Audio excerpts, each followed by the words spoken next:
Salam kerahiman. Hari ini tema kerendahan hati akan bicara tentang ajakan supaya kita punya hati seperti hati Yesus.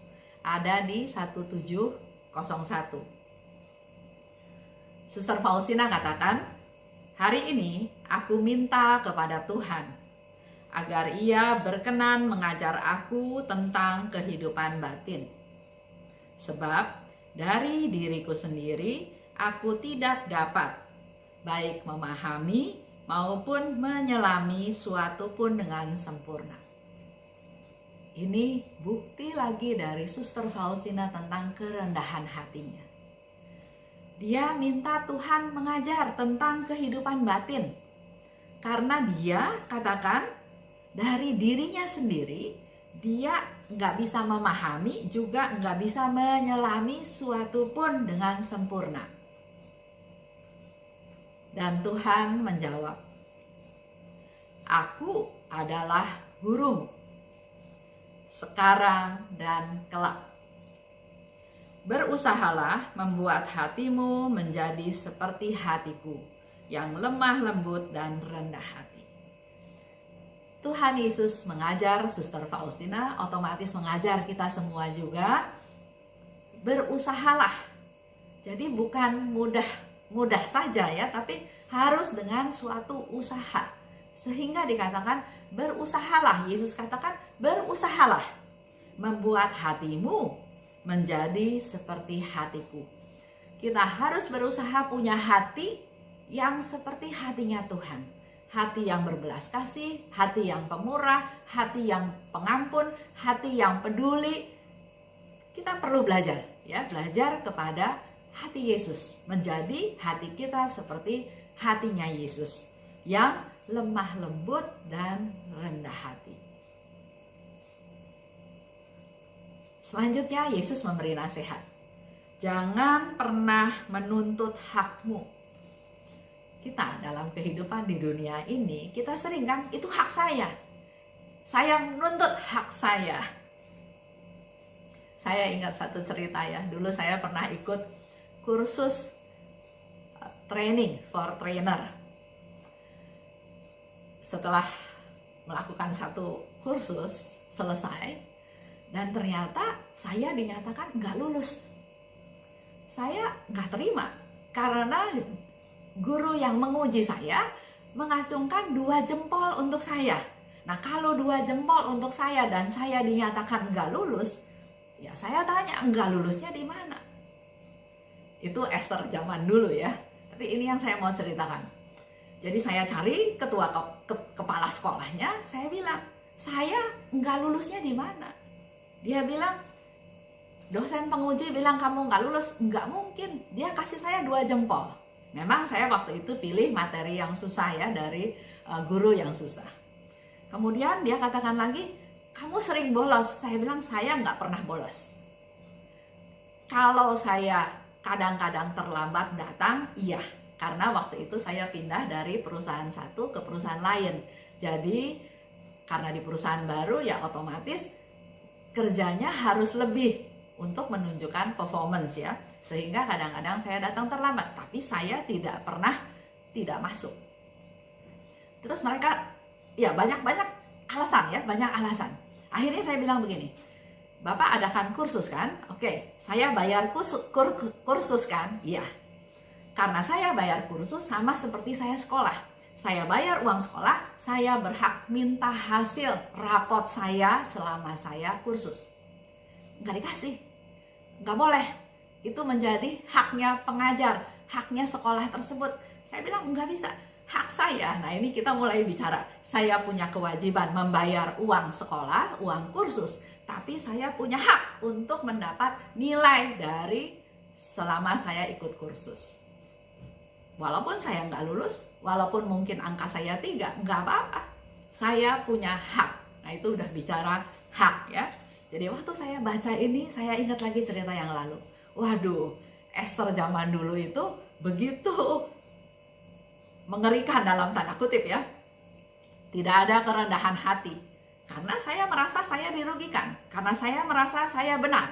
Karena saya merasa ya banyak hal, banyak alasan. Di sini Tuhan Yesus bilang, kalau kamu mau rendah hati, janganlah pernah menuntut hakmu. 2. Tanggunglah dengan tenang dan sabar segala sesuatu yang menimpa engkau. Tanggunglah dengan tenang dan sabar. Jangan ngotot. Janganlah membela diri kalau engkau dipermalukan, meskipun engkau tidak bersalah. Nah, kembali lagi ke cerita itu ya. Murid-murid yang lain bilang, kalau Esther aja nggak lulus, gimana dengan saya? Dan mereka surprise, kaget karena mereka lulus. Kok Esther nggak lulus? Saya merasa ya dipermalukan. Kok saya nggak lulus? Salah di mana? Tapi di situ ada satu kesombongan karena saya merasa saya bisa, saya mampu, dan guru penguji saya memuji saya.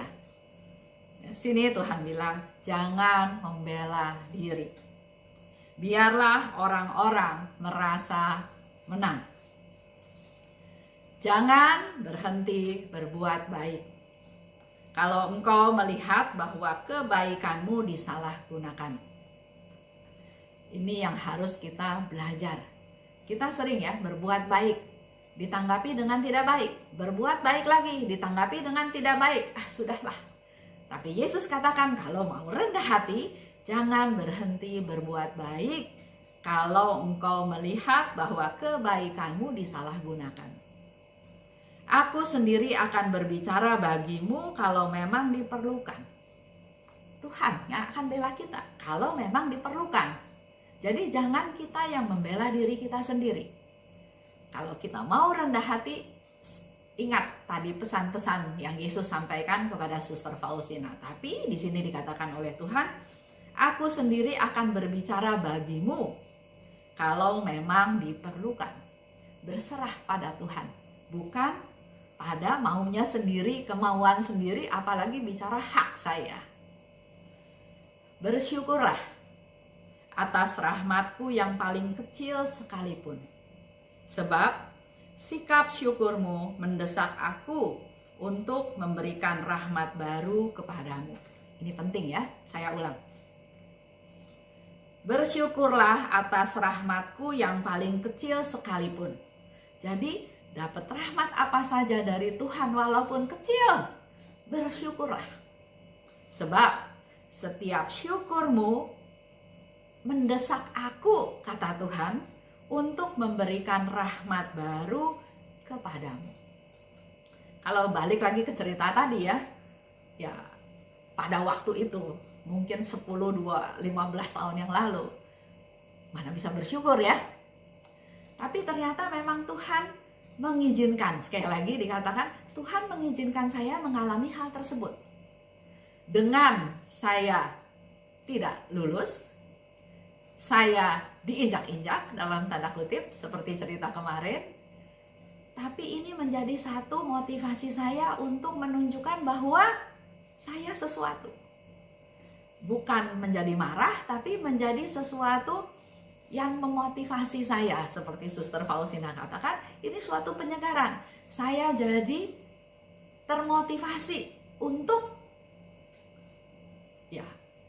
harusnya saya lulus. Tapi bukan ngotot lagi, tapi dengan perjalanan waktu saya bersyukur karena waktu itu saya tidak lulus. Kalau waktu itu saya lulus, mungkin saya bukan jadi devosan kerahiman seperti hari ini. Tapi justru melalui proses itu, Tuhan izinkan terjadi dan Tuhan punya maksud, Tuhan punya tujuan. Dan melalui peristiwa hari lepas hari, saya menjadi bersyukur. Bersyukur mengalami hal tersebut karena justru melalui proses itu saya mulai belajar untuk melepas hak saya, melepas hal-hal yang seharusnya saya dapat, tapi mulai belajar menerima. Ya oke Tuhan, kalau Engkau izinkan terjadi, maka pasti Tuhan punya tujuan. Saya terima Tuhan.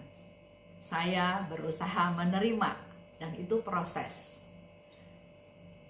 Sampai hari ini kita semua terus diproses untuk menjadi rendah hati. Ingat ya tadi apa yang Yesus katakan.